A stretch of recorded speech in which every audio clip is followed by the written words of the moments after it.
Bonjour à vous, c'est Mathieu Ludovox.fr. Aujourd'hui, dans ce Ludo Chrono, je vais parler de Ryozen, qui est un jeu pour 2 à 4 joueurs de 12 ans et plus, et les parties d'environ 90 minutes. C'est un jeu de gestion et de placement d'ouvriers, dans lequel vous incarnez un clan qui va essayer d'atteindre la gloire suprême.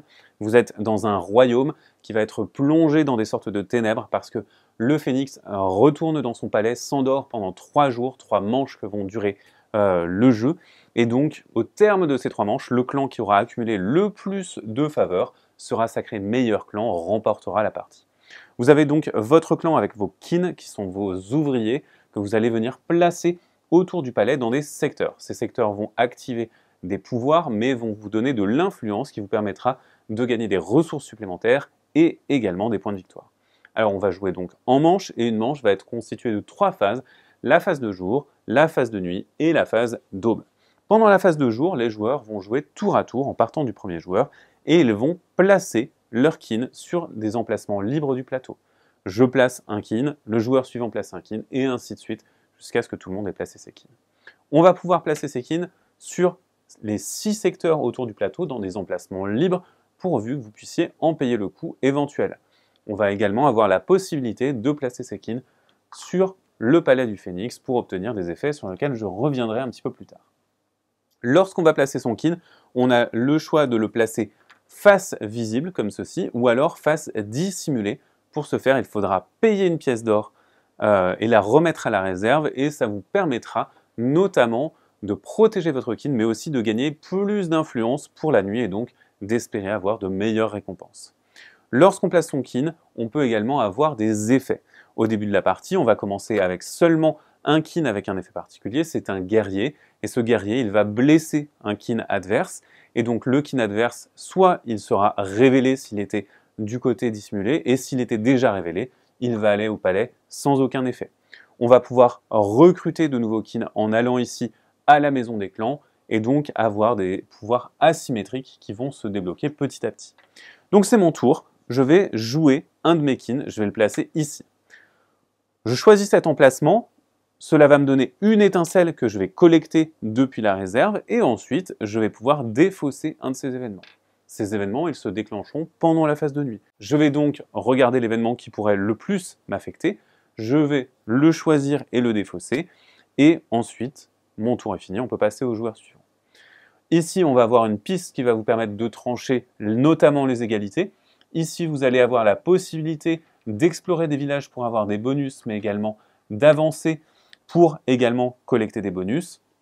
Et vous pouvez arriver ici jusqu'à l'hôtel, et à l'hôtel, eh bien, vous allez avoir un bonus qui va se retourner petit à petit.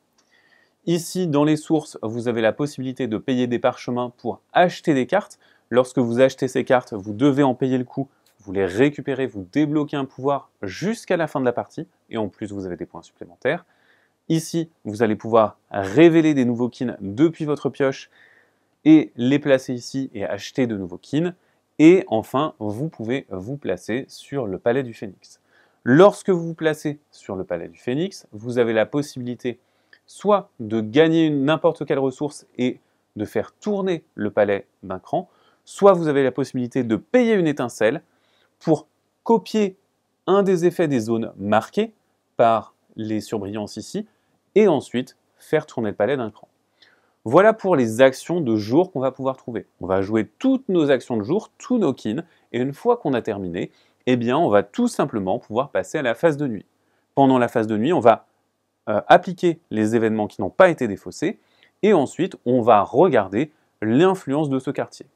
L'influence que vous avez sur un quartier est égale au nombre de kins que vous avez, sachant qu'un kin révélé vaut 1, et un kin dissimulé vaut 2 points.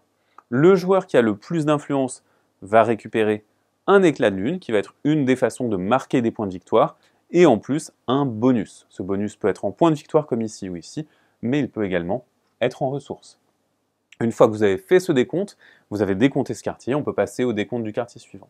On va décompter tous les quartiers, et une fois qu'on aura terminé le décompte de ce quartier, on va décompter les points des kins qui sont dans le palais du phénix. Et tous les kins qui sont dans le palais du phénix vont vous faire des points de victoire en fonction de l'influence.